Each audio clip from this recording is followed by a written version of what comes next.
Halo, Assalamualaikum.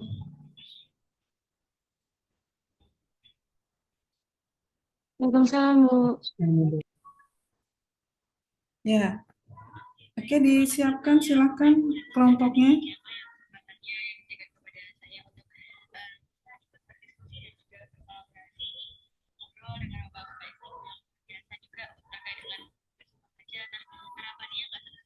Kelompoknya udah hadir semua.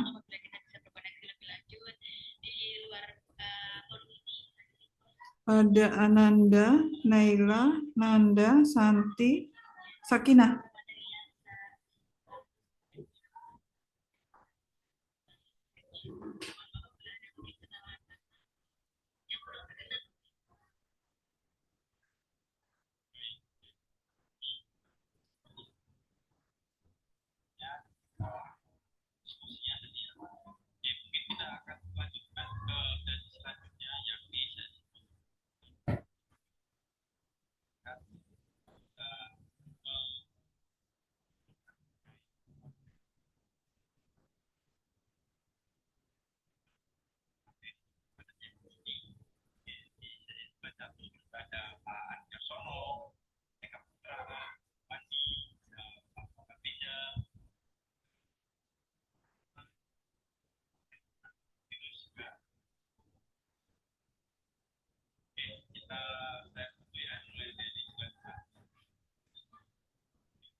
Halo,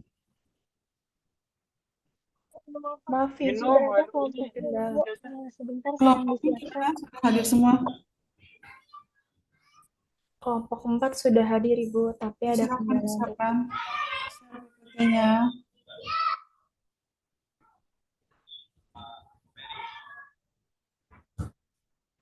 On cam ya yang presentasi.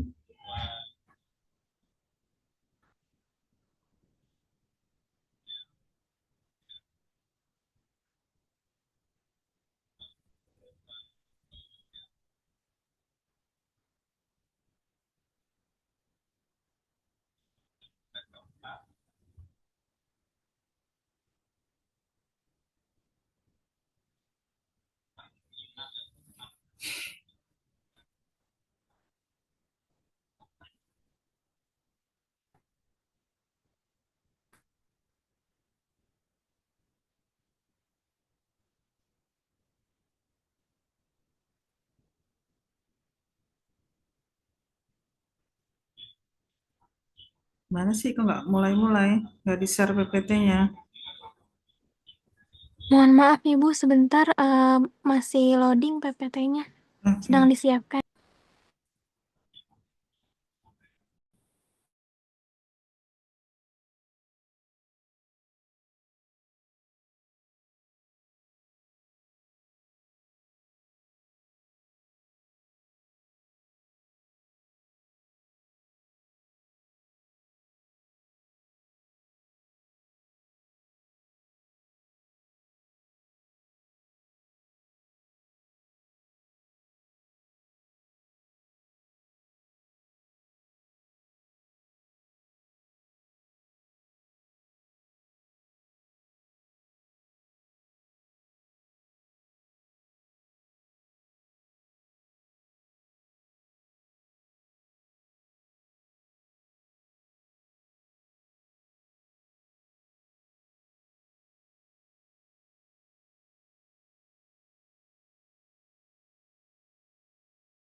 Assalamualaikum warahmatullahi wabarakatuh. Selamat sore untuk Bu Dr. Ida Prihani, SEMSI, dan teman-teman semuanya. Terima kasih atas kehadiran teman-teman sekalian. Hari ini kita akan mengikuti presentasi mengenai pengklasifikasian dan pengkategorian penalaran induktif, yang tentunya akan memberikan banyak wawasan menarik. Next. Saya Nanda Delia selaku moderator dari kelompok 4 yang akan memandu jalannya presentasi hingga selesai. Ini ada daftar anggota dari kelompok 4, yaitu ada Ananda Lestari, Naila Putri Hafiza, saya sendiri Nanda Delia, Santi Soraya Pardede, dan Sakina Alivia. Next. Ada daftar isinya, yaitu ada pengertian penalaran induktif, konsep pengklasifikasian dalam penalaran induktif, dan lain sebagainya. Next. Selanjutnya akan dipandu oleh teman saya. Baik, untuk bagian pertama kita akan membahas tentang penalaran induktif. Secara umum, penalaran Ya, merupakan proses berpikir yang dilakukan secara sadar dengan menggunakan logika untuk menarik kesimpulan dari fakta atau premis yang telah diketahui. Artinya apa? Artinya manusia tidak hanya menerima informasi, tapi juga mengolahnya untuk menghasilkan pemahaman yang baru. Nah, penalaran induktif adalah proses berpikir yang digunakan untuk menarik kesimpulan umum berdasarkan fakta-fakta khusus yang diamati. Dengan kata lain, kita mengumpulkan beberapa kejadian atau data terlebih dahulu. Kemudian, dari data tersebut, kita nantinya akan menyusun pola hingga terbentuk suatu kesimpulan. Nah, selanjutnya, penalaran induktif ini juga memiliki beberapa ciri-ciri yang perlu dipahami. Ciri yang pertama adalah berangkat dari fakta atau data khusus. Artinya, proses berpikir dimulai dari hal-hal konkret yang dapat diamati, bukan dari teori aja. Misalnya, kita melihat beberapa kejadian yang sama. Lalu setelah itu kita mulai menyusun pemahaman dari situ. Nah, ciri yang kedua adalah mengandalkan hasil observasi. Dalam penalaran induktif, pengamatan ini menjadi hal yang sangat penting karena data yang diperoleh dari pengamatan nantinya akan menjadi dasar dalam menarik kesimpulan. Semakin akurat hasil pengamatan, maka nanti semakin banyak kesimpulan yang dapat dihasilkan. Nah, ciri yang ketiga ini adalah menghasilkan kesimpulan umum atau generalisasi. Setelah mengamati beberapa kasus, kita akan menemukan pola tertentu lalu menyimpulkan menjadi konsep yang lebih luas. Untuk ciri yang keempat, ciri yang terakhir adalah bersifat tidak mutlak atau masih berupa kemungkinan benar. Nah, hal ini karena kesimpulan hanya didasarkan pada data yang diamati, sehingga masih bisa berubah jika nantinya temukan fakta-fakta yang baru. Nah, selain ciri-ciri tersebut, penalaran induktif ini juga memiliki peran penting nih dalam pembelajaran. Penalaran ini membantu siswa untuk menemukan konsep secara mandiri melalui pengalaman langsung. Selain itu, penalaran induktif ini juga melatih pola pikir ilmiah karena siswa terbiasa mengamati, menganalisis, dan juga menarik kesimpulan. Bahkan dalam pembelajaran kimia sendiri, penalaran ini menjadi dasar dalam kegiatan observasi dan juga eksperimen yang kita lakukan gitu. Jadi dapat disimpulkan bahwa penalaran induktif merupakan proses berpikir yang dimulai dari pengamatan fakta khusus hingga menghasilkan kesimpulan umum, serta berperan penting dalam membangun pemahaman konsep secara mandiri dan juga ilmiah. sebentar, Sakina nggak datang ya? Sakina ada nggak? Ada Ibu. On cam. Boleh di next.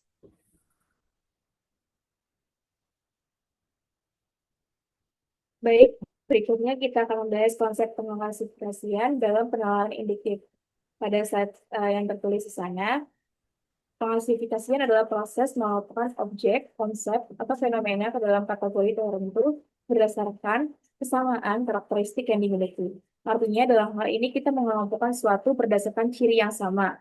Misalnya, benda ataupun makhluk hidup yang memiliki kesamaan sifat atau dimasukkan ke dalam satu kelompok. Selanjutnya, di poin sebelah kanan disebutkan bahwa pengklasifikasian dilakukan berdasarkan hasil pengamatan atau observasi. Jadi kita tidak hanya mengamalkan secara asal, tapi berdasarkan apa yang kita lihat dan apa yang diamati secara langsung. Kemudian, objek yang memiliki kesamaan akan dikelompokkan bersama. Hal ini menunjukkan bahwa inti dari pengklasifikasian adalah mencari suatu persamaan atau kesamaan.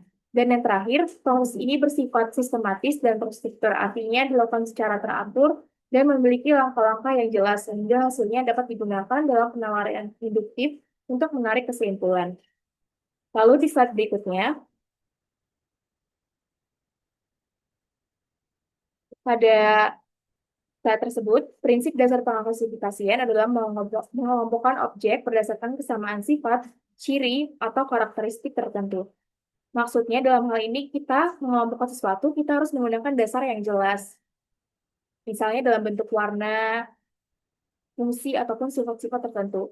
Kesamaan ini juga harus relevan dan konsisten supaya hasil pengelompokan juga tidak salah dan bisa dipertanggungjawabkan. Kemudian di bagian kanan terdapat tujuan pengklasifikasian. Yang pertama adalah untuk menyederhanakan data ataupun informasi. Artinya data yang banyak bisa dibuat lebih rapi dan juga dapat mudah dipahami. Lalu yang kedua adalah menemukan pola ataupun hubungan. Dengan mengelompokkan, kita bisa melihat keterkaitan antara suatu objek. Dan yang ketiga adalah membantu proses analisis secara sistematis sehingga kita dapat berpikir lebih terarah. Dan yang terakhir, pengklasifikasian mendukung pendarikan kesimpulan induktif, yaitu membuat kesimpulan umum berdasarkan data-data khusus yang telah dikelompokkan sebelumnya. Selanjutnya akan dibahas oleh rekan saya.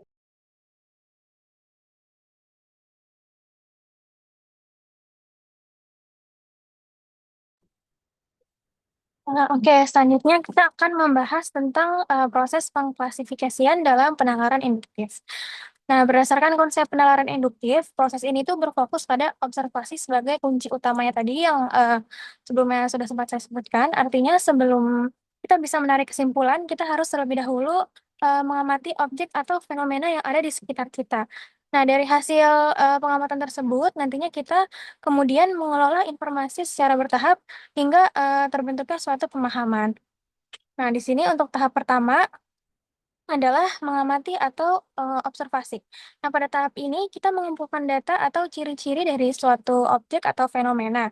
Dalam contoh ini kita menggunakan hewan sebagai objek pengamatannya. Misalnya, kita mengamati beberapa hewan seperti kucing, burung, dan ikan. Dari pengamatan tersebut, kita bisa melihat berbagai aspek seperti bagaimana cara mereka bergerak, di mana mereka hidup, lalu juga bagaimana bentuk tubuhnya. Nah, tahap ini sangat penting karena tanpa observasi yang baik, kita tidak akan memiliki data yang cukup untuk dianalisis pada tahap berikutnya. Kemudian kita masuk ke tahap kedua, yaitu mengidentifikasi premis atau ciri-ciri. Pada tahap ini, kita mulai menganalisis hasil pengamatan tadi dengan cara menentukan karakteristik yang muncul. Jadi kita membandingkan mana yang memiliki kesamaan dan juga mana yang memiliki perbedaan gitu. Contohnya, kita dapat melihat bahwa kucing bergerak dengan berjalan, burung bergerak dengan terbang, terus juga ikan bergerak dengan berenang. Dari situ kan berarti kan terlihat ya perbedaannya. Nah, dari sini kita mulai memahami bahwa setiap hewan memiliki ciri khas masing-masing. Meskipun semuanya termasuk makhluk hidup, tahap identifikasi ini menjadi dasar penting sebelum kita masuk ke proses selanjutnya. Boleh di next?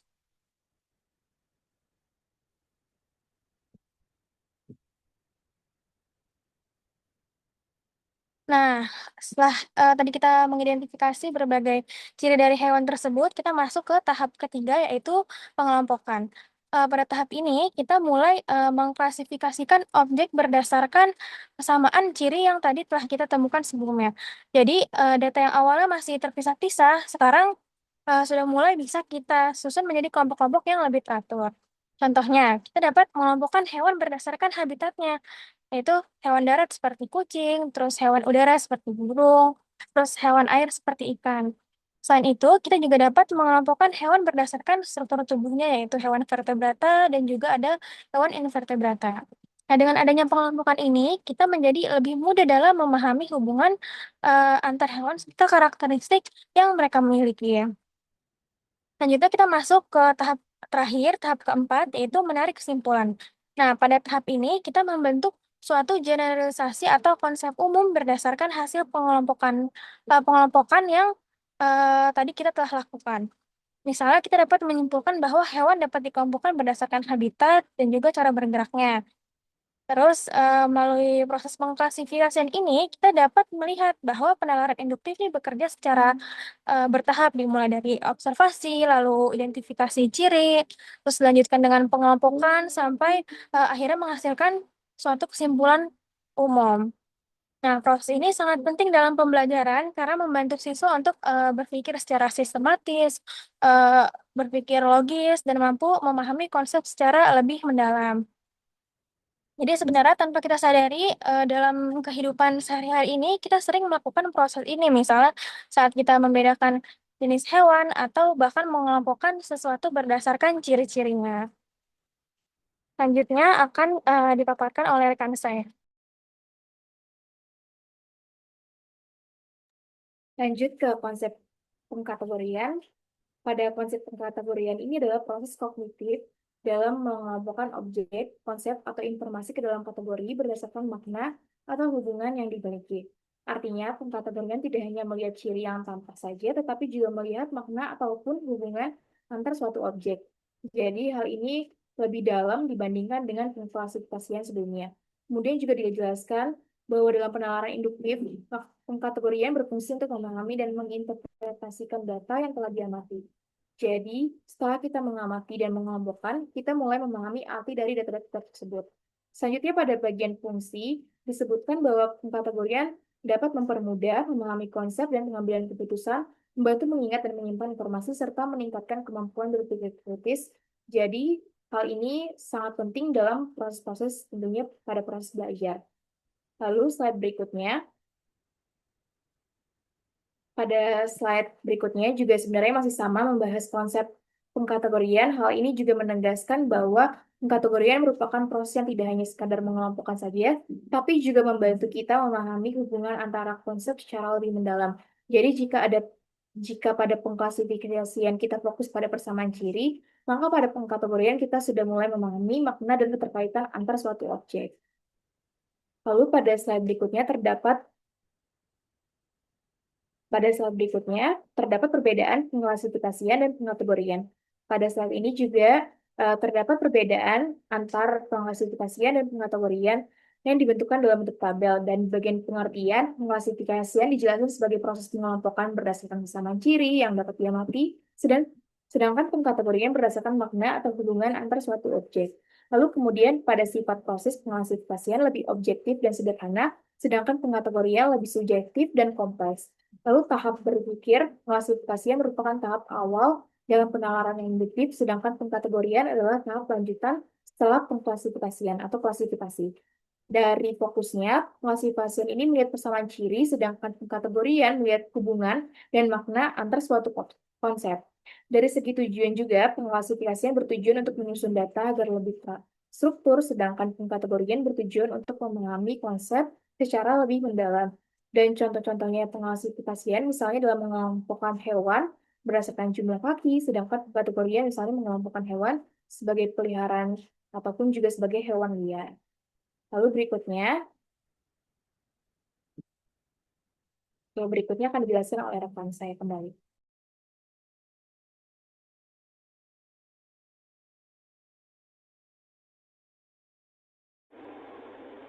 Oke, baik. Sebelumnya izin maafkan saya kalau misalkan kameranya blurry. Nah, selanjutnya saya izin menjelaskan jenis-jenis dari pengkategorian dalam penalaran induktif yang tadi sudah dijelaskan. Ananda, Iya, Ibu. kameranya kenapa itu ya? Iya, Ibu. Kameranya lagi rusak memang, jadinya dia nggak kelihatan mukanya. Iya. Mohon maaf ya, Ibu. Sakinah juga itu kenapa deh? Nggak on cam.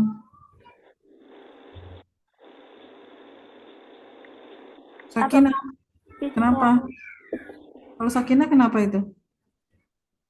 Kok gelap? Nggak ada orang ya. Jadi next apa? Ananda. Iya, Ibu. Baik, mohon maaf ya Ibu, saya lanjut kembali. Pengkategorian dan juga pengklasifikasian tadi sudah disebutkan dan juga sudah dijelaskan oleh rekan saya. Di sini saya ingin menjelaskan jenis-jenis dari pengkategorian dalam penalaran induktif. Nah, pengkategorian itu sendiri merupakan proses mengelompokkan objek atau fenomena berdasarkan kriteria tertentu. Dalam penalaran induktif itu sendiri, proses ini membantu individu menarik kesimpulan umum dari berbagai contoh yang diamati. Nah, ini ada contoh-contoh dari pengkategoriannya. Yang pertama yaitu adalah kategori berdasarkan kesamaan sifat, di mana kategori berdasarkan kesamaan sifat ini dilakukan dengan mengelompokkan objek yang memiliki karakteristik atau ciri yang sama. Nah, kesamaan tersebut dapat berupa sifat fisik maupun sifat kimia. Nah, dalam penalaran induktif itu sendiri, kita nih itu akan mengamati beberapa objek dengan ciri serupa, kemudian menyimpulkan suatu kategori umumnya. Contohnya adalah dalam pembelajaran kimia itu zat-zat yang dapat larut dalam air seperti gula, garam dikelompokkan ke dalam kategori zat larut. Nah, konsep ini sejalan dengan teori kategorisasi yang dikemukakan oleh Eleanor Roach yang menyatakan bahwa pengelompokan didasarkan pada kesamaan karakteristik prototipikal. Selanjutnya adalah kategori berdasarkan fungsi. Nah, kategori berdasarkan fungsi ini tersendiri adalah dilakukan dengan mengelompokkan objek berdasarkan kegunaan perannya. Contohnya itu ada kayak kita mengelompokkan pisau, gunting, cutter. Nah, itu kan termasuk dalam kategori alat pemotong. Nah, itu berdasarkan fungsinya.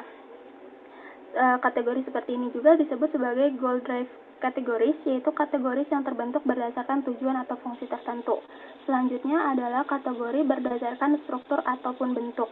Nah, pengkategorian berdasarkan struktur atau bentuk ini dilakukan dengan melihat susunan ataupun bentuk fisik suatu objek. Jenis pengkategorian ini banyak digunakan dalam bidang sains ataupun kimia, khususnya di kimia dan juga biologi. Contohnya dalam kimia itu senyawa organik diklasifikasikan berdasarkan struktur rantai karbonnya, seperti rantai lurus, bercabang, ataupun siklik. Nah, pendekatan ini sering digunakan dalam pembelajaran sains sebagaimana dibahas dalam jurnal Chemical Education. Oke, boleh next.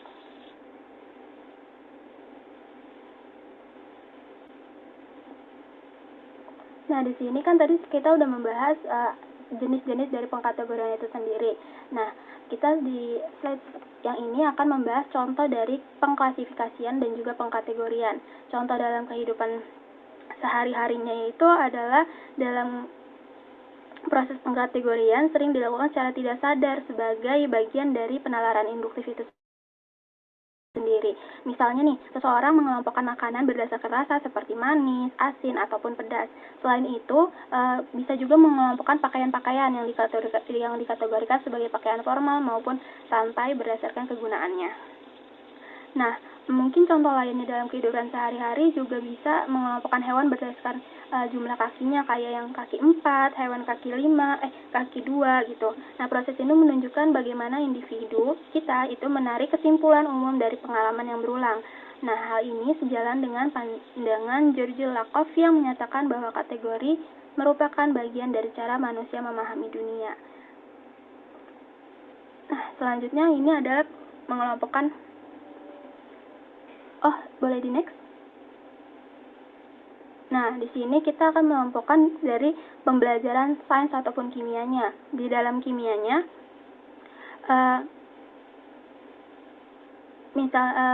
mengelompokkan zat menjadi asam, basa, dan juga garam, mengklasifikasikan unsur logam dan juga non-logam.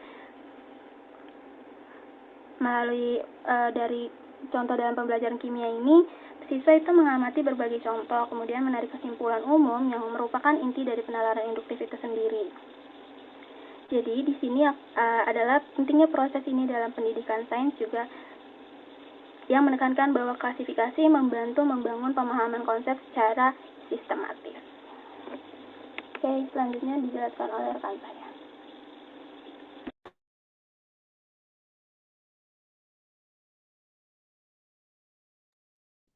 Ya baik, saya izin melanjutkan. Di sini ada manfaat pengklasifikasian dan pengkategorian.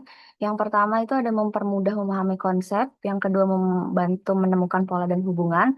Selanjutnya mendukung pembentukan generalisasi. Boleh di next?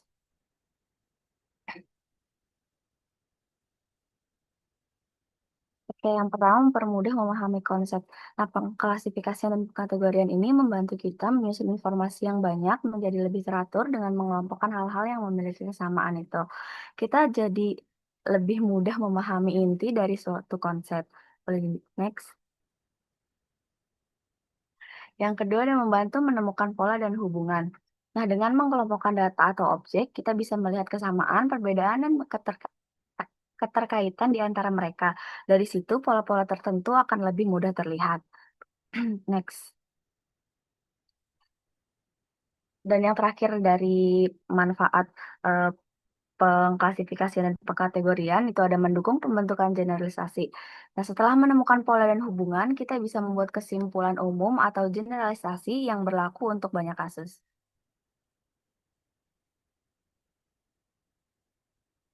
Next.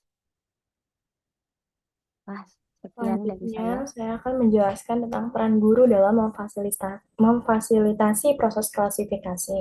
Nah, guru itu kan nggak hanya sebagai penyampai informasi ya, tapi juga sebagai fasilitator yang membantu siswa mengembangkan kemampuan berpikirnya, mengamati, membandingkan, dan menyimpulkan. Nah, ada peran guru nih dibagi menjadi 6. Yang pertama, dan menyediakan contoh atau data yang beragam, yaitu peran awal guru kan menyiapkan berbagai contoh, objek, data, atau informasi yang dapat digunakan oleh siswa untuk melakukan proses pengelompokan. Nah, contoh tersebut harus memiliki variasi tertentu sehingga siswanya itu dapat menemukan persamaan dan perbedaannya. Misalnya di dalam pembelajaran sains, guru itu dapat menyediakan berbagai gambar hewan atau tumbuhan. Dari contoh-contoh tersebut, siswa bisa diminta untuk mengamati ciri-cirinya, seperti jenis makanan, habitat, atau bentuk tubuh. Nah, dengan demikian, siswa jadi memiliki bahan yang cukup untuk melakukan proses klasifikasi. Yang kedua, mengarahkan siswa untuk melakukan observasi. Nah, setelah contoh atau datanya diberikan, guru itu perlu nih mendorong siswa untuk melakukan pengamatan secara teliti terhadap objek yang tersedia. Nah, pada tahap ini guru dapat mengajukan pertanyaan-pertanyaan pemandu agar siswa ini lebih fokus dalam mengamati. Contohnya apa? Contoh pertanyaan tuh bisa diajukan dengan apa saja ciri yang dimiliki oleh objek tersebut. Apa sih persamaan antara objek yang satu dengan yang lainnya atau perbedaan yang ditemukan oleh siswanya. Nah, yang ketiga, membimbing proses pengelompokan. Dalam proses klasifikasi ini, siswa jadi perlu menentukan kriteria atau dasar pengelompokan. Nah, guru berperan membimbing siswa agar mereka itu dapat menemukan kriteria yang tepat berdasarkan hasil pengamatan. Nah, guru nggak seharusnya langsung memberikan kriteria pengelompokan, tapi memberikan kesempatan juga kepada siswa untuk berdiskusi dan mengemukakan pendapat mereka. Keempat, next,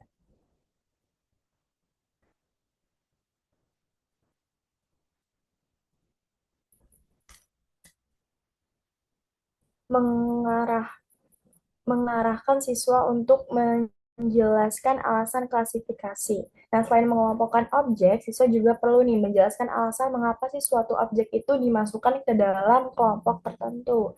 Nah, pada tahap ini, guru itu berperan mendorong siswa untuk mengemukakan argumen yang logis dan berdasarkan pengamatan yang telah dilakukan. Kegiatan ini penting karena dapat melatih siswa untuk berpikir secara rasional dan sistematis. Dengan menjelaskan alasan klasifikasi, siswa itu nggak cuma sekedar mengelompokkan objek, tapi juga memahami konsep yang mendasari pengelompokan tersebut. Nah, yang kelima, memberikan umpan balik dan klarifikasi. Nah, dalam proses belajar, kemungkinan terjadi kesalahan dalam pengelompokan atau penentuan kriteria klasifikasi. Nah, oleh karena itu, guru itu perlu nih memberikan umpan balik yang konstruktif kepada siswanya. Nah, guru juga bisa meluruskan pemahaman yang kurang tepat serta memberikan penjelasan tambahan agar siswa itu memperoleh konsep yang benar. Nah, umpan balik ini juga bisa nih berfungsi untuk memperkuat pemahaman siswa terhadap materi yang sedang dipelajari. Yang keenam yaitu menghubungkan hasil klarifikasi dengan konsep umum. Next.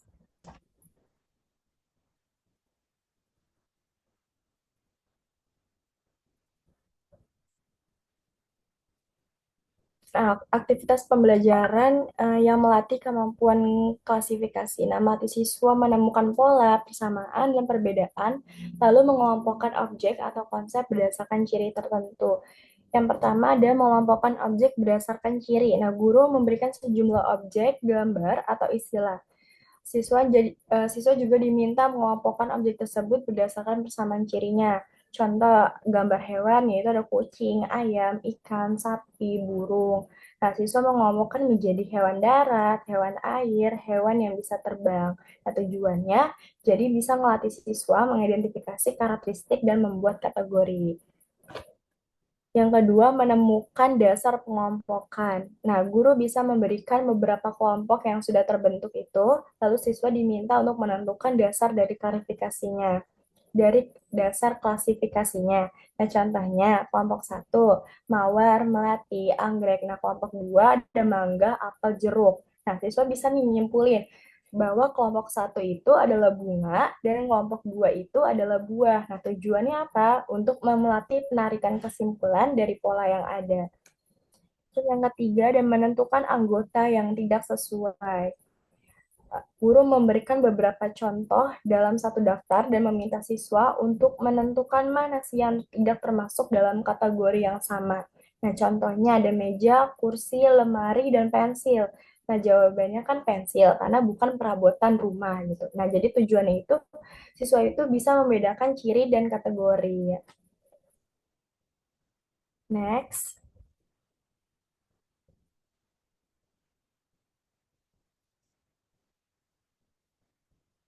Nah, dampak terhadap kemampuan berpikir siswa. Yang pertama Oke, ada cukup ya, mengembangkan cukup ya, berpikir. cukup.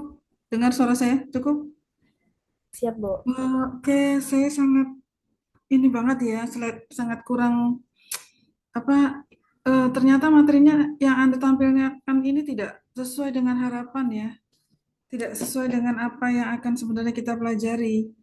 Kok ini lebih ke arah siswa gitu ya, lebih ke arah pembelajaran berpikir siswa dan seterusnya. Jadi sebenarnya itu yang ingin kita, mungkin Anda ter apa ya, terpola dengan judulnya yang pengklasifikasian dan pengkategorian gitu ya. Sebenarnya tidak ke situ ya maksudnya itu. Jadi intinya ini maksudnya kita ingin melihat tentang suatu kalimat itu, bagaimana kalimat itu kalau dia disusun secara induktif maupun deduktif gitu loh ya. Jadi kan kalau kita kan arahnya nanti ini kan sebenarnya untuk menulis karya ilmiah gitu loh. Bukan untuk segala macam pembelajaran siswa gitu ya. Jadi ini untuk bagaimana Anda bisa menyusun suatu karya ilmiah kalau dalam karya ilmiah itu disusun dalam pola induktif maupun deduktif gitu loh. Ya. Jadi kalau kalian melihat PPT yang ada di saya share itu kan saya bilang tolong ikuti PPT yang ada di saya share itu kan saya pernah nge-share PPT kan? Ya enggak? Link PPT kan? Pernah? Lihat kan? Halo? Iya, Ibu lihat, Bu. Nah, itu kan dia membuat suatu kalimat-kalimat contoh kalimat kasus satu, kasus dua ini nanti ditanyakan, ini polanya di penalaran deduktif atau induktif gitu loh. Jadi arahnya ke situ aja. Dalam kalimat, ini kita sekarang ini untuk mempelajari dalam kalimat dulu. Menyusun suatu paragraf kalau polanya induktif, deduktif itu gimana. Itu loh. Nanti materi berikutnya apa tuh penyusunan argumentasi logis itu bagaimana kalau induktif deduktif itu di apa kita dipolakan untuk dalam suatu penelitian gitu loh. Nah, itu nanti besok ke arah penelitiannya. Kalau penelitian, kalau deduktif, induktif itu lebih ke arah penelitian kualitatif atau kuantitatif gitu loh. Nah, tolong minggu depan jangan salah tuh. Maksudnya induktif, deduktif itu ke arah penelitian. Apakah dia penelitian kualitatif atau kuantitatif? Kalau sekarang ini maunya adalah bagaimana deduktif dan induktif itu dalam suatu kalimat paragraf disusun, penyusunannya. Itu. Gimana ya caranya ini? Halo, yang lain terdengar nggak? Salah ya?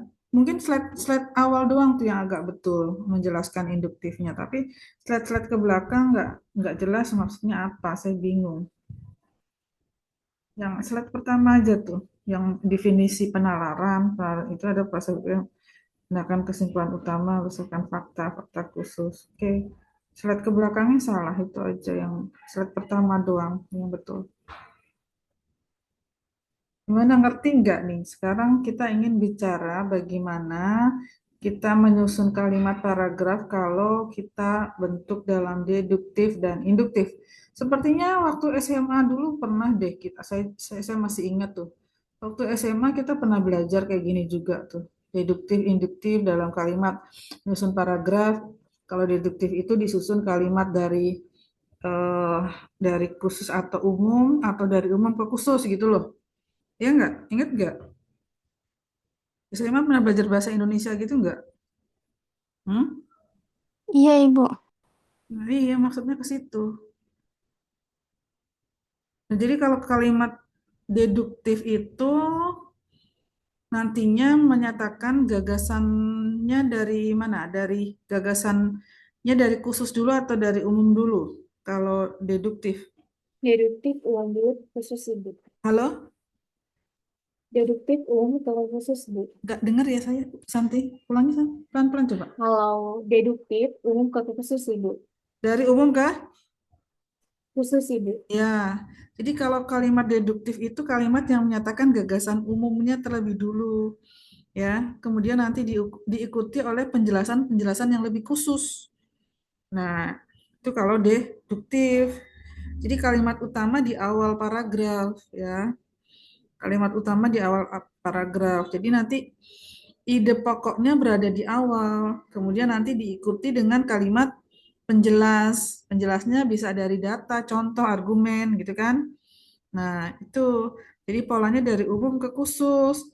Nah, nanti kalian praktekkan tuh ya dalam bentuk menyusun Anda dalam pendahuluan ya. Kalau Anda menulis karya tulis, dalam pendahuluan tuh Anda harus mau polanya dari mana, gagasannya umum dulu, baru disertai dengan penjelasan gitu ya.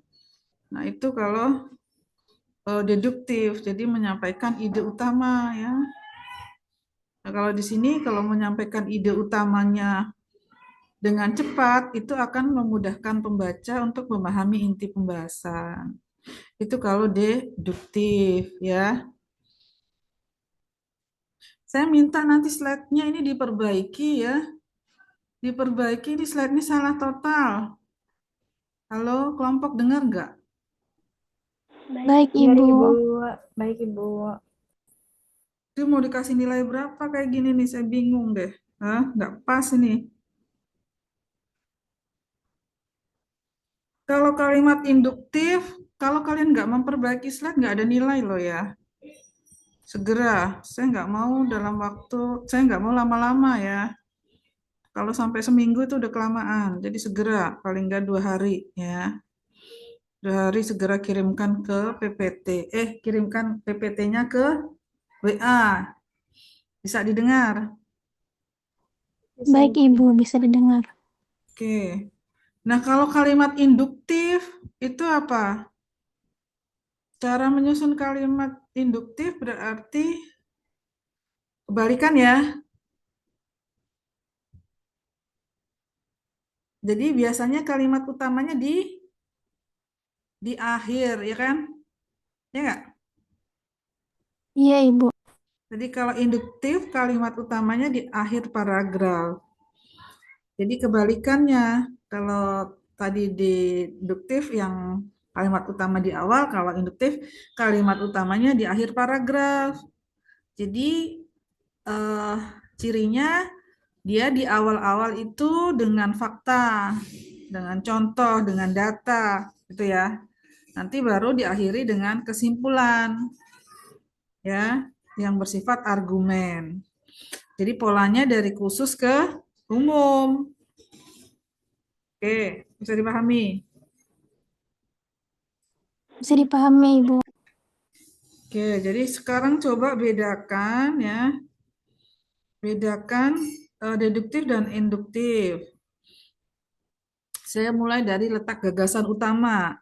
Satu dari letak gagasan utama. Deduktif berarti tadi apa? Di deduktif letak gagasan utamanya? Di awal ya, Ibu. Ya, deduktif di awal kalimat atau paragraf. Induktif di Di akhir. akhir kalimat atau paragraf ya. Oke. Kemudian pola berpikirnya. Berarti kalau berpikirnya kita umum khusus, khusus umum gitu ya, kalau berpikir ya. Pola berpikir itu umum khusus atau khusus umum. Sekarang kalau yang deduktif, pola berpikirnya dari mana ke mana? Dari umum ke khusus, Ibu. Nah, kalau deduktif dari umum ke khusus. Kalau induktif, Dari balikannya ya, iya, Ibu. dari khusus ke Umum. umum. Umum ya. Oke. Nah, sekarang dari sifatnya ya. Perbedaan dari sifatnya. Kalau sifat berarti kita melihat dari eh, menjelaskan atau menyimpulkan ya. Nah, kalau sifatnya deduktif itu apa? Menjelaskan atau menyimpulkan?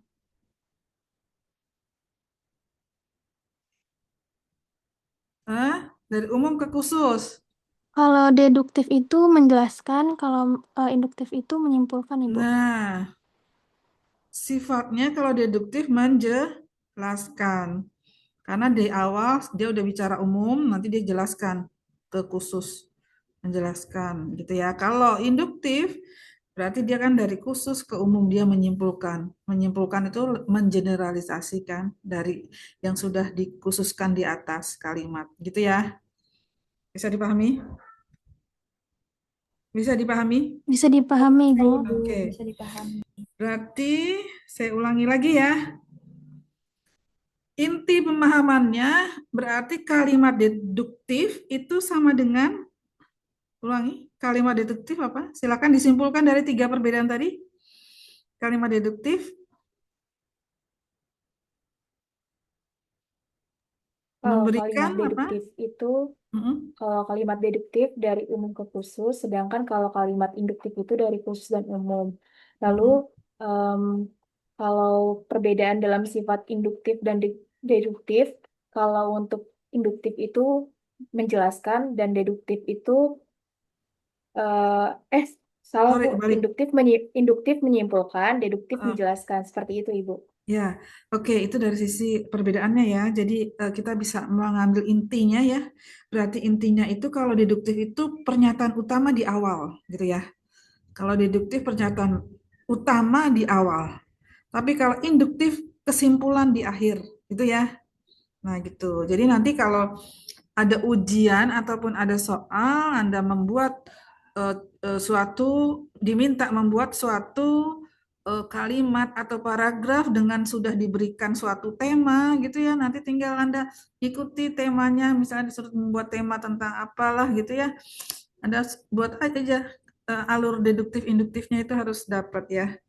Nah, sekarang saya coba contohkan ya. Dengan saya membacakan suatu contoh, nanti Anda menjawab apakah itu deduktif atau induktif. Ya, tolong simak dengan baik. Oke, siap? Siap? Siap, Ibu. Siap, oke. Yang lain menyimak tidak nih? Berapa pesertanya nih? 36 ya? Faiza ya? PJ-nya siapa? Siapa PJ-nya kok Faiza? Siapa PJ-nya lupa? Saya, Ibu. Siapa Nafasya. namanya? Nafasya ya? Iya, Oke. Ibu. Oke, teman-temannya hadir semua kan, Nafasa? Enggak, Berapa yang Ibu. hadir? Harusnya ada sekitar 40-an. 40 ya, berat. 40 pas atau 40 lebih? 44 ya?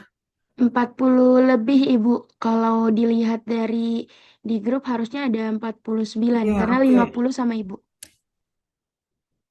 50 sama saya. Iya. Banyak ya. Oh, saya belum ngasih itu ya, apa nama peserta di si akad. Ntar saya printkan deh si akadnya. Saya download. Oke, nanti di itu ya, di apa? Di dicatat temennya yang nggak hadir nih, banyak yang nggak hadir, mesti nggak selalu full hadir gitu loh ya. Nah, itu nanti baru pada masuk tuh. Nah, eh, absen ya, jangan lupa ya. Siapa namanya Nafasnya? Absennya jangan jangan yang nggak hadir absen loh, ya. Gimana caranya kamu melihat teman-teman yang tidak hadir? Bisa kan? Iya, Ibu. Ya, oke. Nanti form 0506 saya harus itu ya, harus diisi ya, form kehadiran. Oke, sekarang kita kembali ke sini. Nggak usah panjang-panjang ini kalimatnya. Saya minta Anda siapapun cepat ya, kalau sudah tahu langsung aja eh, sebut nama, jawab ya.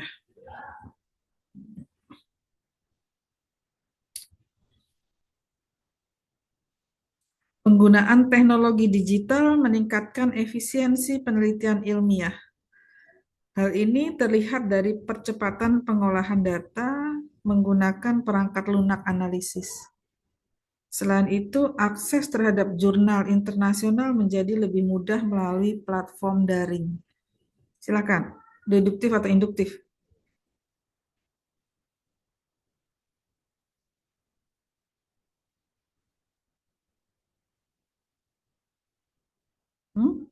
Gak ada yang jawab. Deduktif ya, Ibu. Deduktif siapa nih? Naila, Ibu. Naila. Oke, kenapa bisa jawab deduktif Naila? Karena penjelasannya terletak di awal kalimat, Ibu. Di mana bagian mana? Ingat nggak? Nggak ingat, Ibu. Tuh bisa tahu. Boleh diulang nggak? Oke, penggunaan teknologi digital meningkatkan efisiensi penelitian ilmiah. Hal ini terlihat dari percepatan pengolahan data menggunakan perangkat lunak analisis.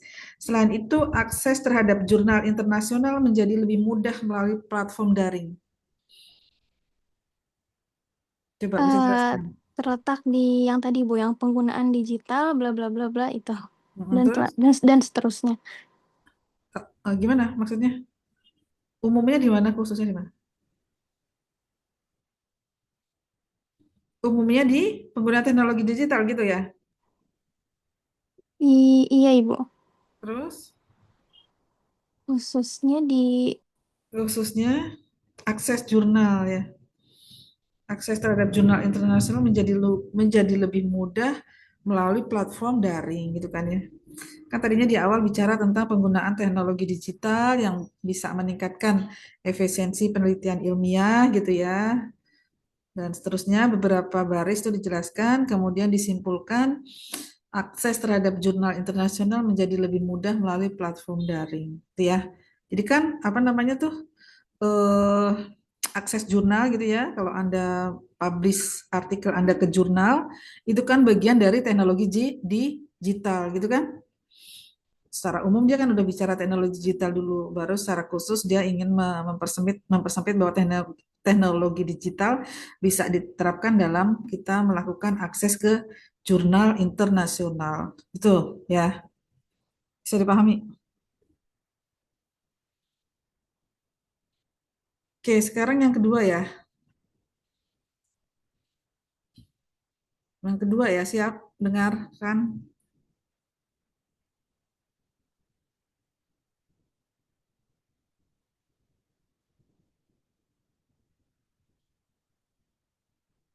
Penggunaan perangkat lunak statistik mempercepat analisis data.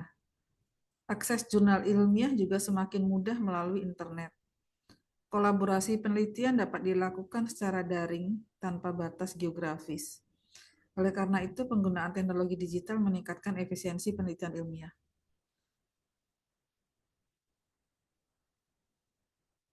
Halo, mau jawab? Deduktif apa induktif? bukan, Ibu. Hah? Induktif bukan.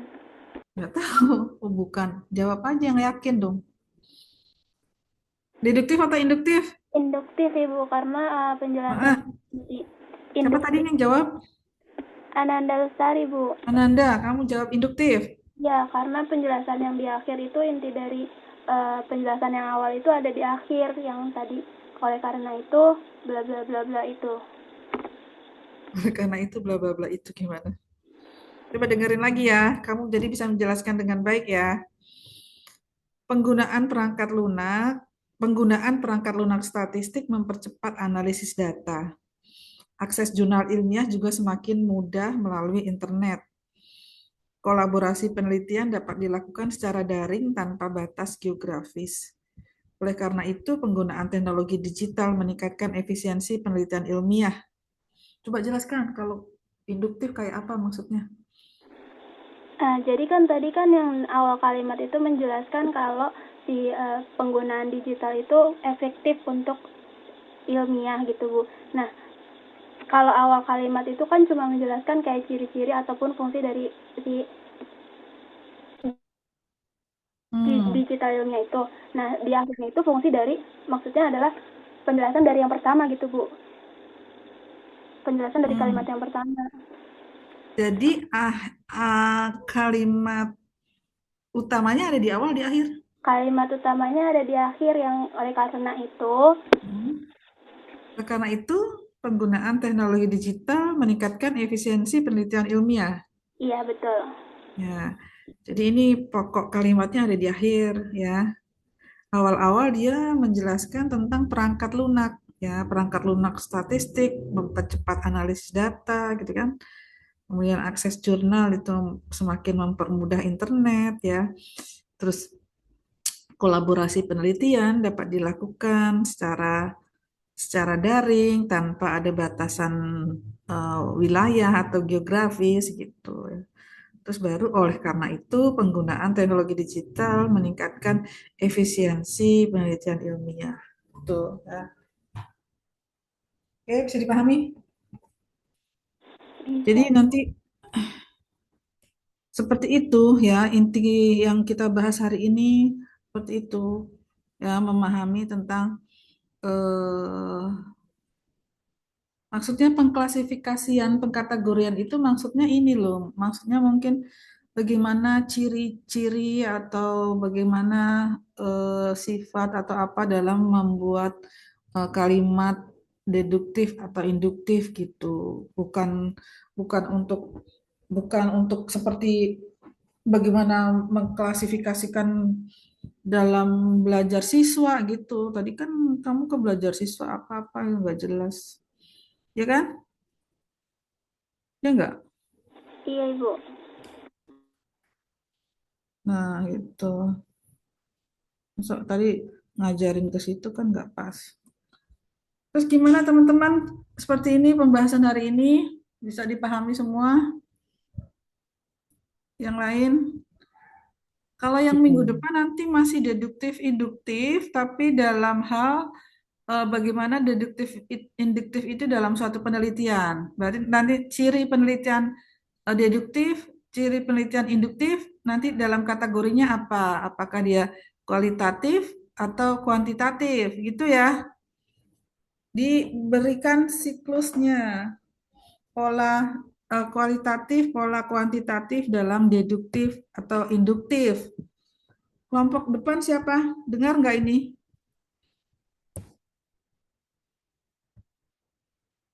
Halo? Saya nggak mau salah lagi loh ya yang minggu depan. Minggu depan siapa Nafasa? Nggak ada yang ngomong sih. Ibu, maaf mau nanya. Hmm. Ini kan PPT-nya salah ya Bu materinya. Jadi minggu depan kita presentasi ulang yang udah dibenerin atau enggak ya Bu? Mm-mm. Presentasi ulang berarti kelompok 4 ya Bu? Presentasi ulang aja ya, soalnya bingung tadi kalimatnya. Bingung tadi menjelaskannya. Iya Bu. Ya, nanti kita jadwalkan, tapi tetap besok juga ada sesi untuk yang kelompok berikutnya. Kelompok berikutnya siapa? Kelompok berikutnya itu ada Afifah, Yohana, Mario, Muhammad Raska, sama Fikrah, Ibu. Nah, itu hadir nggak itu? Tolong. Hadirkah? Udah dibacain temennya tuh loh. Hadir, Padahal Ibu. kalau daring tuh pada nggak ini kok ya. Halo, yang kelompok depan siapa?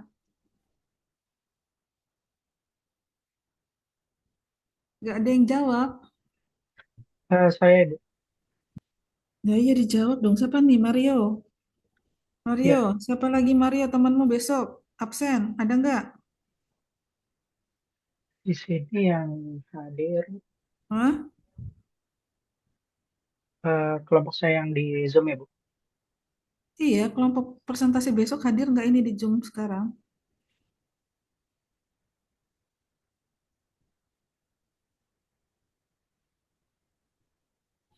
Yang nggak nyaut nilainya nggak saya ini ya saya kurangi ya, berarti nggak berpartisipasi itu ya. Kalau kalau saya panggil nggak nyaut gitu ya.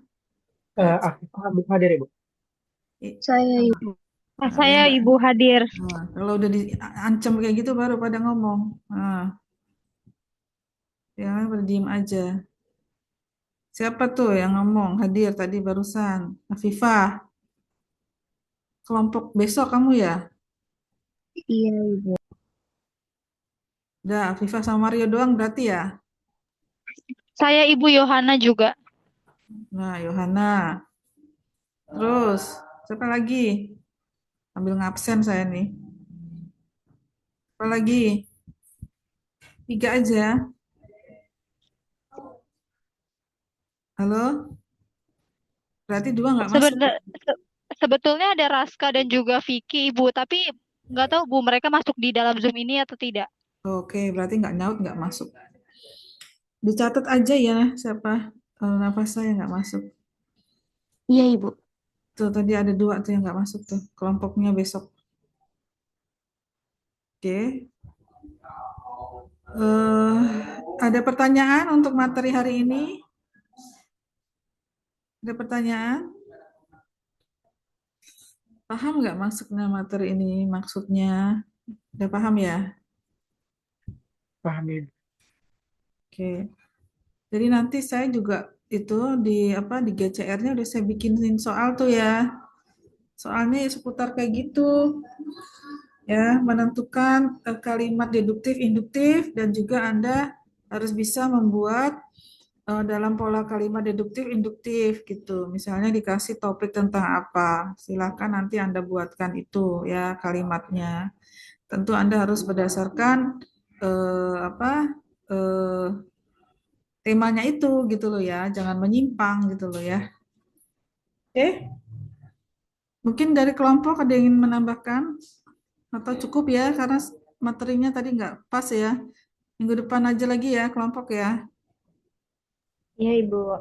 Oke. Ya, oke. Tapi PPT-nya jangan sampai minggu depan loh, 2 hari ini loh ya. Bisa ya? Ini hari Senin ya, Bu? Ya, ya. Baik, Ibu. 2 hari. Selasa lah ya maksimal ya. Baik, Bu. Baik, Ibu.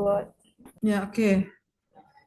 Oke, harus sudah di-share. Kalau saya yang nagih, saya nggak ngasih nilai loh. Kalau sampai saya nagih, berarti kalian nggak aware ya. Jangan sampai saya nagih. Saya nagih mana nih PPT-nya yang kemarin gitu. Nah, udah kalau sampai saya nagih gitu percuma kamu nge-share. Oke, bisa dipahami? Bisa, Ibu. Ya, oke. Oke, untuk pertemuan hari ini bisa cukup. Sekian. Ya, cukup ya. Oke. Oke, untuk pertemuan hari ini bisa kita cukupkan sekian ya. Kita lanjutkan minggu depan masih mempelajari tentang deduktif induktif dan juga untuk yang argumen logis itu adalah kita melihat dari sisi penelitiannya.